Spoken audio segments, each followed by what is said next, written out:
Sees everything you ever wanted. In one moment, what you capture, just let it slip. Yo, his clothes are sweaty. Good morning, good afternoon, or good evening, whichever is applicable for you. My name is Josh Coleman, and I'm the 6460 Commissioner, and this is the video version of the 6460 year in and out. Whew! Say that about 3 times. As the calendar turns to 2011, another year of the 6460 has come to an end. I'd like to close out some official business by congratulating Dave Hobson. The old left-hander won his first 6460 crown with a 137-116 defeat of the Bounty Hunters in the 6460 football championship. Dave Hobson followed the old timeless fantasy football scheme of stars and scrubs. Basically, Dave loaded up on about 4 superstars, plugged in his lineup week and week with decent performers, ended up winning the title. Some people question whether the Bounty Hunters, or the 12th round kickers, were the best team. I don't know. If you look at an overall roster standpoint, possibly not. But the bottom line is, people, fantasy football doesn't take a genius to figure out. Peyton Manning, Peyton Hillis, Greg Jennings, Jason Witten, fill them up with 7-8 pointers, you've got yourself a winner. Dave Hobson had the second best record throughout the year, scored the 4th most points. I'm not going to call his championship a fluke. He was a well-deserved winner. So Dave Hobson, I apologize you didn't get the written script, but here's a salute to you, my brother. Now, going on, been a good year in the 6460. We've crowned 2 new champions, Dave Hobson, as we mentioned earlier, and Josh Coleman won the 6460, his first 6460 title in fantasy baseball. The 6460sports.blogspot.com is as hot as ever. It's catching fire on the internet. We're not quite yet up to pop culture status, but we're at least up to soda culture status. We're Googleable. We're a little bit high on the Google chain. Josh Coleman has moved from the 7th pages to about the 3rd page. And when you type in 6460 in Google, I think we're second now to girls basketball score about 8 years ago. Pretty impressive from when we started.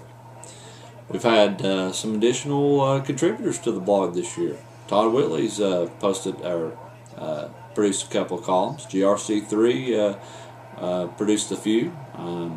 We haven't had the overall participation as I would like. The comments and the overall participation on the blog's down a little bit, but hey, possibly a porn review once Butch gets back in the fold or something may spark interest right back up. Who knows? But we have had some changes to the blog. The format looks good. The look of the blog has completely changed. I think it's a very professional, very well done look. Good job, Gilbert. Like the new logo. We started selling advertisement. Just want you to know that advertisement has been a huge success so far. In just 5 months, the 6460 Corporation has raised $4.63, and I assure you that money will be put right back into the 6460. So this coming baseball draft, first 2 or 3 beers that you drink on that evening will be paid for out of the very advertisement on this blog. So, I mean, it's to think of where we have come from to where we are now, $4.63. I mean, that's not chump change, people. 463 pennies. That's a lot of pennies, for basically me and Gilbert and a few others just shooting from the hip and writing crap and misspelling and all that good stuff. So hey.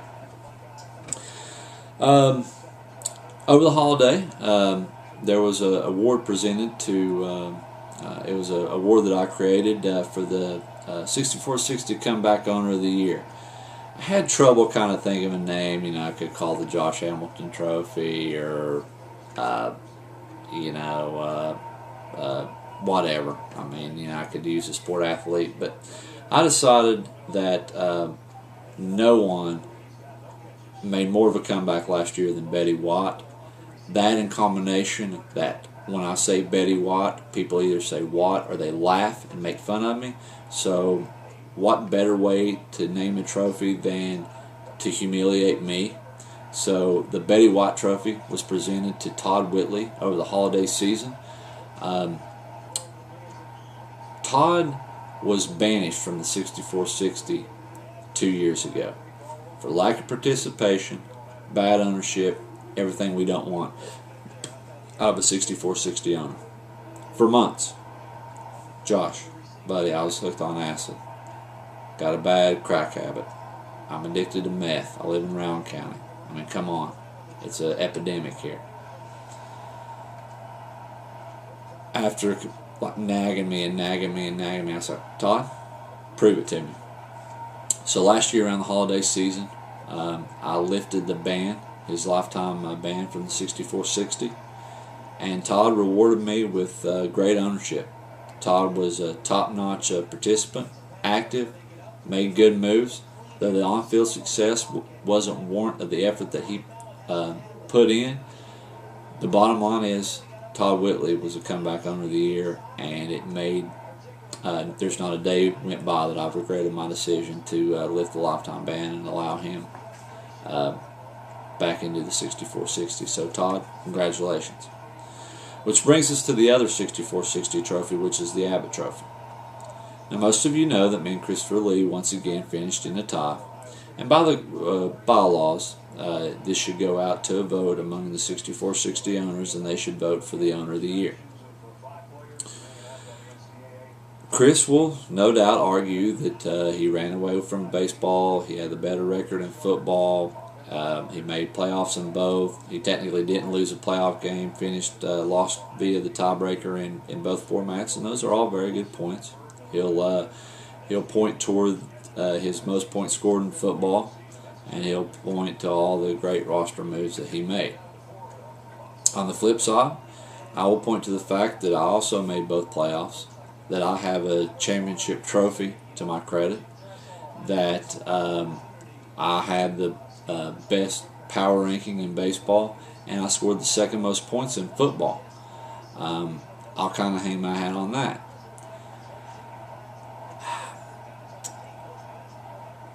But instead of embarrassing Chris one more time, and because no doubt that my peers would vote for me, I've decided to take the high road on this, and I'm forfeited my right to the Abbott Trophy. Thus, Christopher Lee is once again the Abbott Trophy winner. Now I know my fans out there once again, kids are crying and all my fans, Josh, what are you doing, bud? It's your legacy. It's not my legacy, people. I know that the trophy could easily have my name on it, just as easy as Chris. But the way I look at it, he lost the championship trophy to me in baseball, and to put my name on the Abbott Trophy would probably be too much for Chris to handle. He's whined about baseball for 4 months. He's whined about the tiebreaker in football for 3 weeks, and probably for 2 more months down the road. The bottom line is the little fragile teeny bop cannot handle another bit of rejection this year. So I know my ownership. I don't need a trophy with my name on it to prove it. Christopher Lee, enjoy your Abbott Trophy, buddy. You're only going to have it one more year. This is the last free pass you get, bud. But congratulations.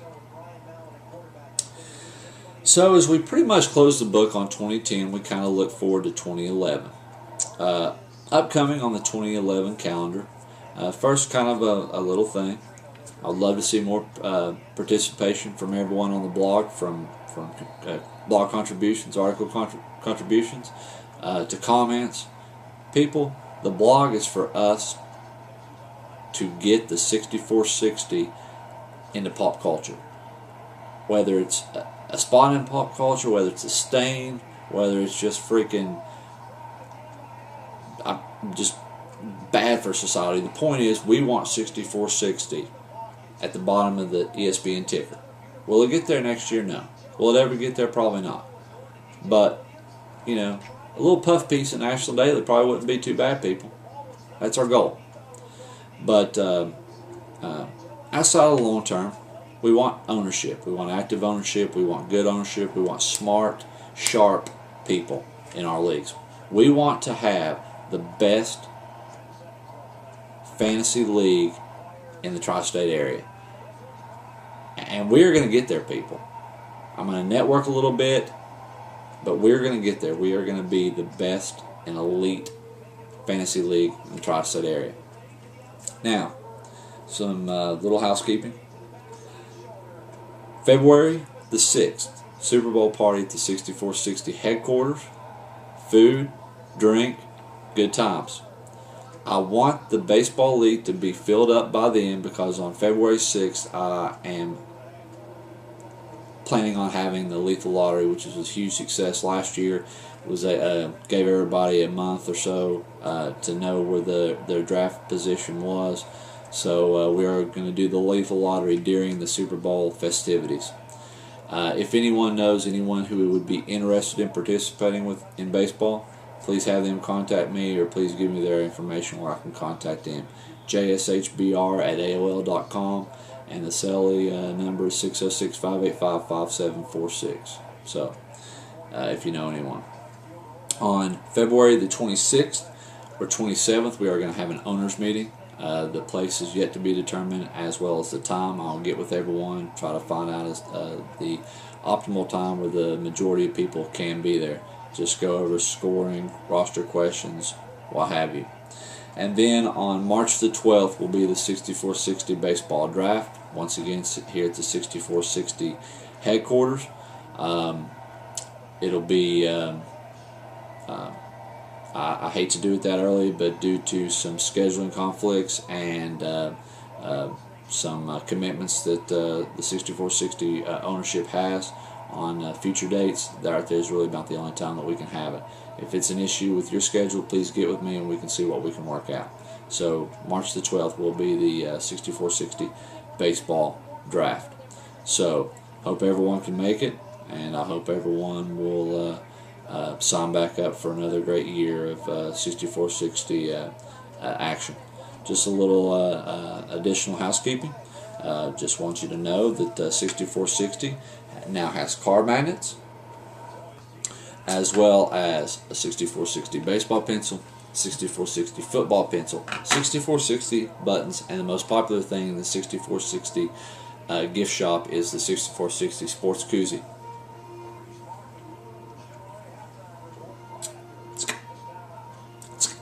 It's good and cold.